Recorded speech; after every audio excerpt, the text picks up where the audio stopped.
हो अगर आपको स्टोन एज में एक कंप्यूटर बनाने का मौका मिले। Hello anime lovers, welcome to viking anime explain channel पर।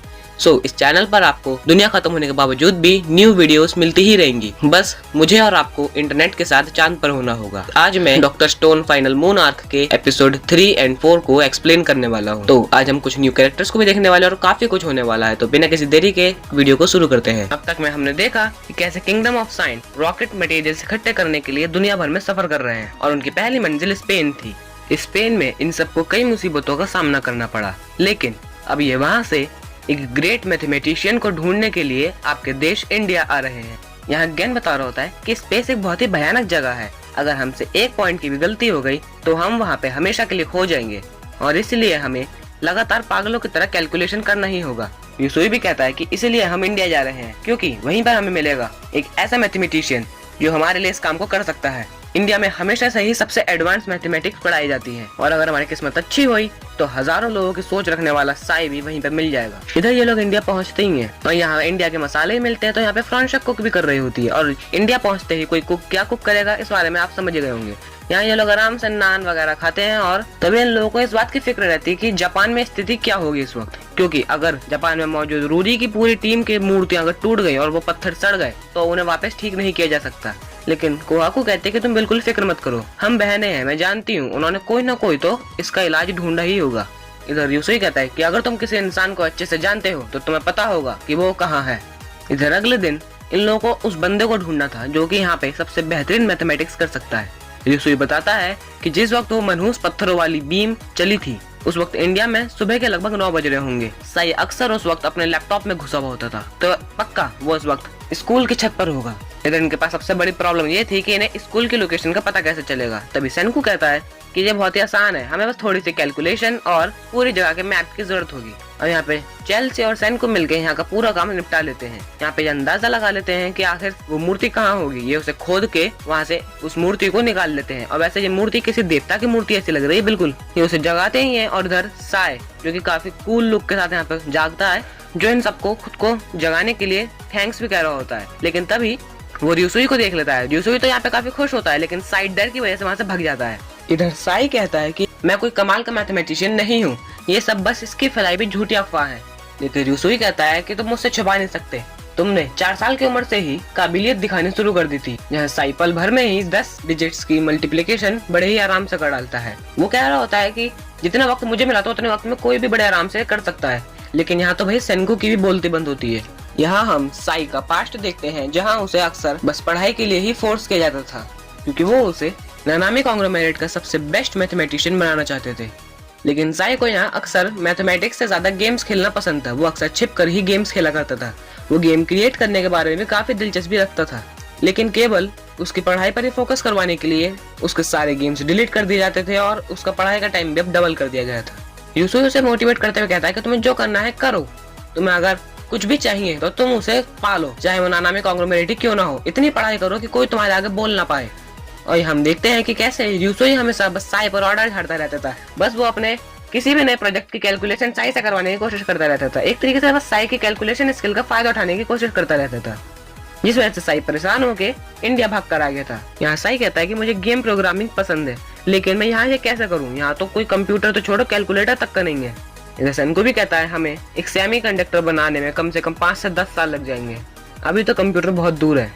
तभी साई कहता है कि तुम्हें मुझे जगाने की इतनी जल्दी क्यों थी, मैं यहाँ क्या करूंगा, एक प्रोग्रामर का इस पत्थर की दुनिया में क्या काम है बिना किसी कंप्यूटर या कैलकुलेटर के। इसलिए इधर सेनकू कह रहा होता है कि ट्रेजेक्टरी कैलकुलेशन काफी ट्रिकी हो सकती है, लगता नहीं केवल साई अकेला काफी होगा। और वैसे भी हम ये तक नहीं जानते कि वाईमैन आगे करने क्या वाला है। इधर हम साई को देखते हैं जो अपने कमरे में यही सोच रहा होता है कि मैं यहाँ पे करूँ क्या मैं 10 साल तक ऐसे ही तड़पता रहूंगा। लेकिन तभी उसे एक पेंसिल दिखती है और तभी वो सोचता है कि अगर मैं प्रोग्रामिंग कर नहीं सकता तो मैं प्रोग्रामिंग लिख तो सकता हूँ। इधर अगले दिन इन लोगों को साई की फिक्र हो रही होती है, तो ये बिना पूछे ही उसके कमरे में झांकने लगते हैं। यहाँ ये सब देख के हैरान हो जाते हैं। यहाँ पे साई हर जगह पे पागलों की तरह नंबर्स लिख रहा होता है, जहाँ सेनकू कहता है ये तो मशीनरी कोड्स हैं, कंप्यूटर की सबसे पुरानी भाषा। साई यहाँ कहता है कि मैं यहाँ पे प्रोग्रामिंग नहीं कर सकता, तो तब तक इन्हें लिख लेना ही बेहतर रहेगा। सेनकू कहता है यहाँ पर कोई भी इन्हें नहीं पढ़ सकता, क्या ये सच में कोई कोड्स हैं भी। तभी साई कहता है कि ये सब असल में ड्रैगन क्वेस्ट गेम है। तो उधर यूसुई भी कहता है तो अगर मशीन कितनी भी पुरानी क्यों ना हो, तुम अपने स्किल से उसमें पूरा ब्रह्मांड बसा सकते हो। सेनकू कहता है तो हम प्लान चेंज कर रहे हैं। साई, हम सबसे बेसिक कंप्यूटर बनाने वाले हैं। अगर हमने गेमिंग कंसोल भी बना दिया तो हम रॉकेट को उससे उड़ा पाएंगे, तो इसलिए हम बनाने वाले हैं अब एक कंप्यूटर। यूजुरी यहाँ पर जागते रहने की कोशिश कर रही होती है क्योंकि उसे भरोसा होता है कि यहाँ ताइजू और सेनकू उसे बचाने आ ही जाएंगे। इधर हम ताइजू और ओक्यो को देखते हैं जो एक शिप पे ही होते हैं, और यहाँ बाकी लोग भी होंगे। हमें तो खैर ये दिखाया गया है फिलहाल, जो कॉन सिटी यानी कि इसी तरफ आ रहे थे। यहाँ पे ये लोग इन्हें जगाते हैं और यहाँ ये जैनो के साथियों को भी जगाने लगते हैं। ओक्यो ने यहाँ जैनो का लिखा लेटर देता है, जिसे शांत दिमाग वाली लूना डिस्क्राइब करती है कि कैसे जैनो और सेनकू ने हाथ मिला लिया और चांद पर जाने के लिए एक रॉकेट तय करने की कोशिश कर रहे हैं। दुनिया भर का सफर कर रहे हैं और वाईमैन के उस खतरनाक जवाब को भी, क्या तुम मरना चाहते हो? इधर जोएल कहता है तो क्यों ना इसकी खुशी में हम एक जाम मार ले, कासेगी कहाँ है? लेकिन ताइजू बताता है कि वो तो असल में सेनकू के साथ इस वक्त इंडिया में गए होंगे। इधर ये लोग पूछते हैं कि इंडिया में क्या बनाने वाले हैं वो, तो इधर ओक्यो भी कहता है कि तुम लोग घबराना मत, और सेनकू का जवाब था हम बनाने वाले हैं कंप्यूटर। यहाँ ये तो सुन के सभी लोग हैरान होते हैं क्योंकि कंप्यूटर सुन के वो भी पत्थर की दुनिया में कोई भी हैरान हो जाएगा। यहाँ सेनकू बता रहा होता है कि कंप्यूटर की पूरी दुनिया केवल स्विचेस पर काम करती है, जैसे 0 और 1। तुम इसे किसी भी कार्ड्स या झंडे से भी कर सकते हो। उन्हें समझाने के लिए सेनकू 2 टीम्स में बांट देता है। लड़कों की टीम के पास होते हैं व्हाइट झंडे जो कि असल में नंबर होते हैं, और लड़कियों की टीम में रेड झंडे होते हैं जो कि जवाब होते हैं। वो बताता है कि अगर दोनों झंडे अपोजिट होंगे तो स्वीका अपना झंडा ऊपर करेगी, और अगर दोनों झंडे इक्वल होते हैं तो कोहाकू अपने बड़े झंडे को ऊपर करेगी। यहाँ ये नंबर्स में ऐसे होता है कि जैसे 0 + 0 0, 0 + 1 1, और 1 + 1 2 होता है। लेकिन इधर साय कहता है कि सबका कोई मतलब नहीं बनता अगर हम इसे इलेक्ट्रिकली जल्दी से ना कर पाए तो बताओ तुम इस सबसे कैसे निपटोगे सेनकू? यहाँ सेनकू कहता है कि हम उसे डोनट से बनाएंगे। हम एक डोनट कंप्यूटर तैयार करने वाले हैं।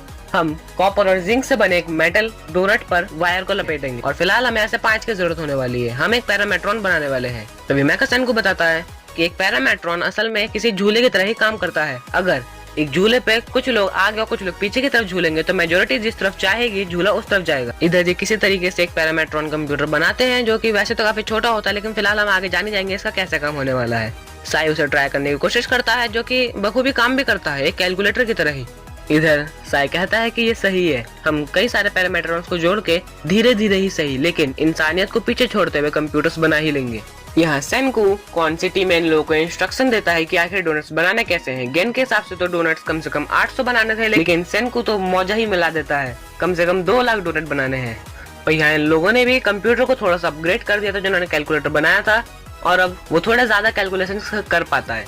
तो साई बताता है कि इसका ये है ब्लूप्रिंट, लेकिन इनके पास सबसे बड़ी समस्या ये थी कि इसे कौन सिटी के लोगों को भेजे कैसे। तो डॉक्टर जैनो बताते हैं कि क्यों ना हम एक फैक्स मशीन बनाए। वैसे ही मैंने फैक्स मशीन बनाने का पूरा ब्लूप्रिंट ताइजू को कौन सिटी के लिए निकलने से पहले दे दिया था। यहाँ सेनकू बताता है कि सिलेरेट को उबाल के अगर पेपर में लपेट दो तो वो एक फैक्स पेपर बन जाता है। इलेक्ट्रिसिटी से उसे जलाकर तुम ड्रॉ कर सकते हो। वो बताता है कि हल्की रोशनी डालने पर काले और सफेद हिस्से को हम पहचानते हैं और इलेक्ट्रिकल सिग्नल से एयरवेव्स के तौर पे भेजते हैं और उसी रफ्तार से उसे उतारते जाते हैं, जिससे हमें एक फैक्स मिल जाता है। इधर ये सोच ही रहे होते हैं कि कंप्यूटर का सारा काम हम क्वांटिटी के लोगों को छोड़ देंगे और अगले शहर को बसाने के लिए निकल जाएंगे। इधर साई यहाँ इंडिया पे ही रुकने का फैसला करता है, लेकिन यहाँ व्यूसुई बस उसे साथ जबरदस्ती ले जाना चाह रहा था। तो इधर साई सोच ही रहा होता है कि बस वो हमेशा बस अपने बारे में ही सोचता है। मैं इंडिया बस उससे बचने के लिए आया था, लेकिन अब फिर से मेरे पीछे पड़ा हुआ है। इधर यहाँ ये लोग कुछ इंडियंस को भी जगाते हैं और इन्हें तभी कौन सिटी से एक फैक्स आता है जो कि असल में एक ग्रुप फोटो होती है, जिसे देख के बाकी तो खुश होते हैं, लेकिन ये नानामी भाई थोड़े से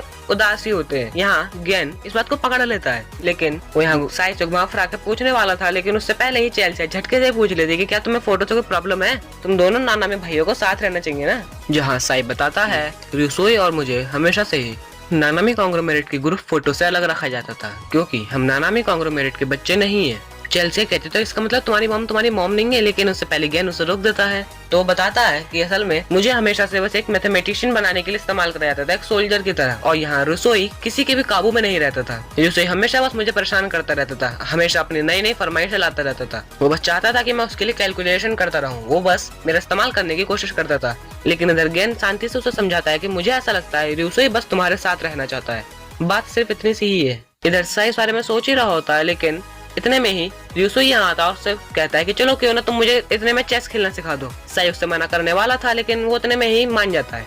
यहाँ ये चेस खेल ही रहे होते हैं, तभी र्यूसुई उससे फिर चलने को कहता है। क्योंकि वो वहाँ भैया जहाँ से बोर हो जाएगा बंदा, उसे काबिल ओपोनेंट नहीं मिला तो। इधर ये लोग सारा कार्गो लोड कर देते हैं और यहाँ रिसु थोड़ा इंतजार करता है, लेकिन फिर वो चलने को ऑर्डर दे देता है। लेकिन तभी इधर यहाँ साई इनके साथ आ ही जाता है। यह वीडियो यहीं पर एंड होती है। इस वीडियो में सबसे वर्स्ट पार्ट और सबसे बेस्ट पार्ट कौन सा लगा आप कमेंट में बताइएगा। और वन पीस का इंतजार भी आपको जल्दी खत्म होगा, क्योंकि वो भी आने ही वाला है। तो मिलेंगे किसी और दिन किसी और एनिमे के साथ, तब तक के लिए सायोनारा।